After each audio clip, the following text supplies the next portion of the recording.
La Unidad 684. La Unidad 684 fue una unidad de operaciones de la Fuerza Aérea de la República de Corea, formada para asesinar al líder norcoreano Kim Il-sung en 1968.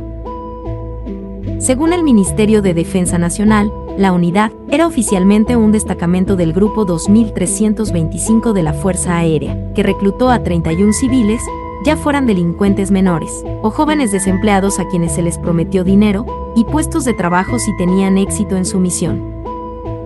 Los miembros de la Unidad 684 fueron entrenados en Silmido, una pequeña isla deshabitada frente a la costa de Incheon en el Mar Amarillo.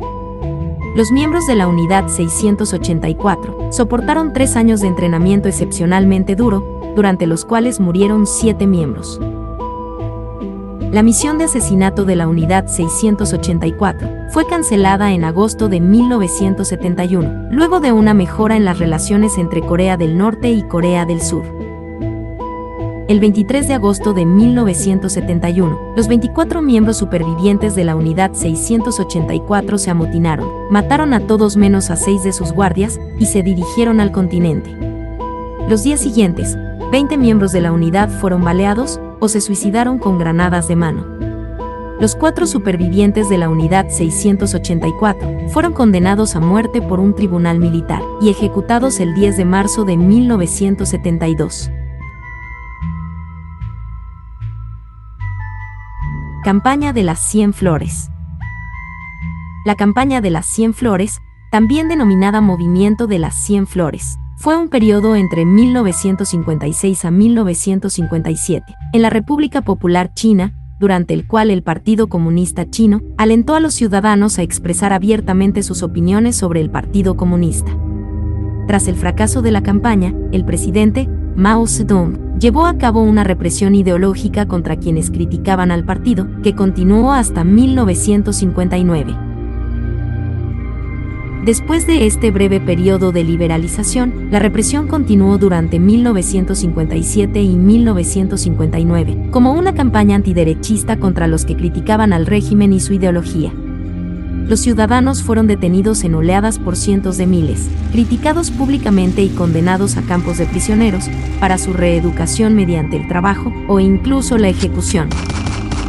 Los historiadores debaten si las motivaciones de Mao para lanzar la campaña eran genuinas. Algunos encuentran posible que Mao originalmente tuviera intenciones puras, pero luego decidió aprovechar la oportunidad para destruir las críticas. La muerte de Isabel I. Isabel I murió el 24 de marzo de 1603, a la edad de 69 años, después de un reinado de 45 años. La causa de la muerte de Isabel sigue siendo un tema muy controvertido. Antes de su muerte, Isabel rechazó el permiso para que se realizara una autopsia, dejando la causa de su muerte para siempre envuelta en misterio. Sin embargo, hay algunas teorías. Algunos dicen que pudo haber muerto por envenenamiento de la sangre, provocado por el uso de un maquillaje a base de plomo. Esta sustancia fue clasificada como veneno 31 años después de la muerte de Isabel. Otras causas de muerte propuestas incluyen neumonía, estreptococos o cáncer. Cerca del momento de su muerte, el anillo de coronación de Isabel se había convertido en su carne. Esto se debió al hecho de que nunca se lo quitó durante los 45 años de su reinado. Sus médicos insistieron en que había que quitarle el anillo, y en una semana, Isabel murió. Isabel I murió en el Palacio de Richmond. En el momento de su muerte, se informó que tenía una pulgada completa de maquillaje en la cara. En este punto, había perdido la mayoría de sus dientes, sufrió pérdida de cabello, y se negó a ser atendida y bañada. Los horrores de la ESMA. La ESMA es la Escuela de Mecánica de la Armada de Argentina, mejor conocida por sus siglas ESMA. La ESMA cobró fama internacional, porque allí funcionó durante la última dictadura cívico-militar, un centro clandestino de detención, tortura y exterminio. El Casino de Oficiales, núcleo de la actividad represiva en el predio, fue uno de los centros clandestinos más grandes y activos del país. Por allí pasaron más de 5.000 detenidos desaparecidos. Este edificio, durante la dictadura, siguió manteniendo su función original como lugar habitacional y de descanso de los oficiales superiores de la Armada. En la ESMA, además de los abusos, torturas, robos de bebés y asesinatos, también se pudo probar la existencia de la organización de los vuelos de la muerte. Sucedían entre 1 y 2 veces por semana, mayoritariamente entre los años 1976 y 1977. Un grupo de secuestrados de entre 25 y 30 personas, cada uno de ellos meticulosamente seleccionados, eran llevados a una sala apartada de la ESMA. Allí se les inyectaba una sustancia que los adormecía y luego los desnudaban. Más tarde eran trasladados apilados en un camión al aeropuerto de la ciudad de Buenos Aires. Los cargaban en un avión del ejército y en pleno vuelo eran arrojados al Río de la Plata en una primera instancia y en vuelos posteriores, presumiblemente, al mar. Chatouilloux el payaso. Achille Chatouilloux es el nombre de quien en vida personificó al payaso Cosquillas, el francés, quien murió en 1912 de una manera terrorífica. Pero lo que realmente lo hizo famoso fue que antes de morir, deseó que su cuerpo se mostrara para siempre con su disfraz favorito de payaso. Carl Crew, propietario del Instituto de Anormalidades de California, ubicado en North Hollywood, California, hizo realidad ese deseo y lo embalsamó con arsénico en un ataúd de cristal. Actualmente, no puede ser extraído de su ataúd de vidrio, ya que además del arsénico, le pusieron mercurio, y es una mezcla bastante tóxica, de manera que su cuerpo solo puede ser observado a través de la transparencia del cristal.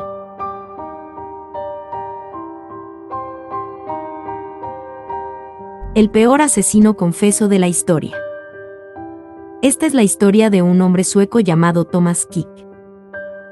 Quick confesó haber cometido un total de 39 escalofriantes asesinatos de hombres, de mujeres y de niños, con violaciones, con mutilaciones espantosas, con desmembración de cuerpos, incluso con episodios de canibalismo. Ese hombre, considerado el asesino en serie más terrible de la historia de Europa, fue juzgado entre 1991 y 2003 por 8 de esos 39 crímenes y condenado a pasar decenas y decenas de años en prisión.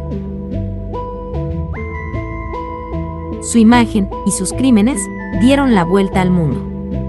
Los periódicos y televisiones decían de él que era un monstruo. Sin embargo, ese hombre en realidad no había matado a nadie. Sus confesiones eran todas mentira, inventadas. Era inocente. Hoy tiene 70 años y está libre, después de que todas sus condenas por asesinato fueran revisadas y anuladas. Resulta que Quick era un adicto, quería drogas. Así que empezó a mentir para ganarse la atención de los psiquiatras.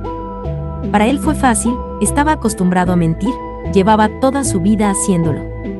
Así que empezó a confesar crímenes. Siempre había sido un lector voraz, siempre leía los periódicos. Así que conocía los principales casos de asesinato que habían sacudido a Suecia y que no habían sido resueltos, así que se atribuyó esos crímenes.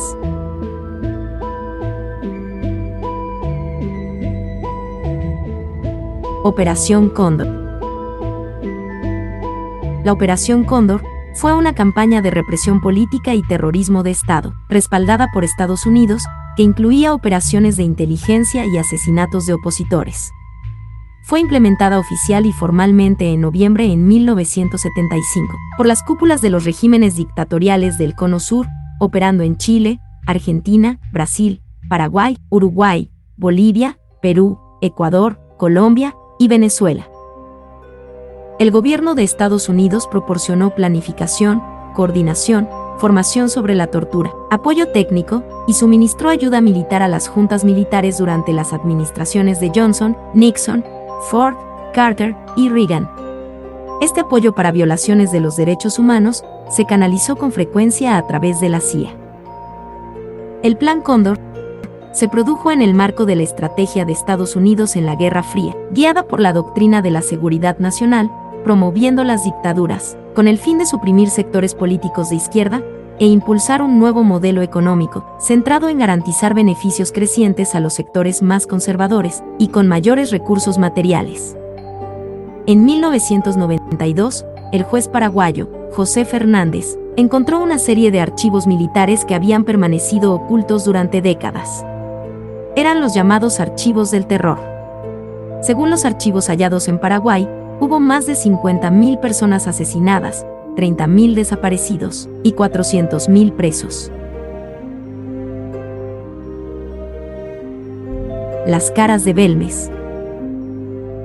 Las caras de Belmes son un fenómeno considerado por los adeptos a la parapsicología como paranormal, que consistió en la aparición de pigmentaciones, identificadas como rostros, calaveras y otras partes del cuerpo, en el suelo de una casa ubicada en Belmes de la Moraleda, en España.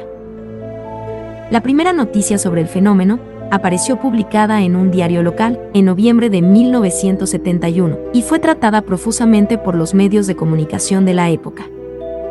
Una vecina de Belmes, María Gómez, aseguraba que el 23 de agosto de ese mismo año advirtió en el suelo de cemento de su cocina una gran mancha con forma clara de rostro humano. 5 días más tarde, se raspó la supuesta cara y el albañil Sebastián Fuentes León echó yeso sobre la misma. Sin embargo, según las declaraciones de los protagonistas, la supuesta cara reapareció días más tarde. Desde el primer momento, los periódicos adoptaron posturas opuestas. Unos, como el diario Pueblo, defienden la autenticidad del suceso, mientras que otros, como el Ideal, lo catalogan como fraude. Debido a la repercusión mediática, empezaron a llegar personajes y expertos famosos del mundo de la parapsicología, como Germán de Argumosa o Hans Bender, coincidiendo en catalogar los fenómenos de Belmes como un gran misterio. Algunos investigadores sostienen que el origen de las caras está ligado a un antiguo cementerio medieval andaluz del siglo XIII, descubierto en el subsuelo de la cocina de la casa. En excavaciones realizadas, se pudo constatar la aparición de restos de huesos humanos.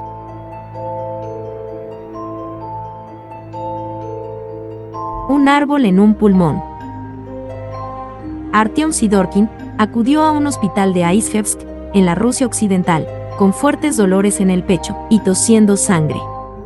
Los médicos decidieron hacerle una radiografía y descubrieron en uno de sus pulmones algo que, a priori, parecía un tumor. Le hicieron una biopsia y descubrieron unas extrañas agujas verdes clavadas en el tejido.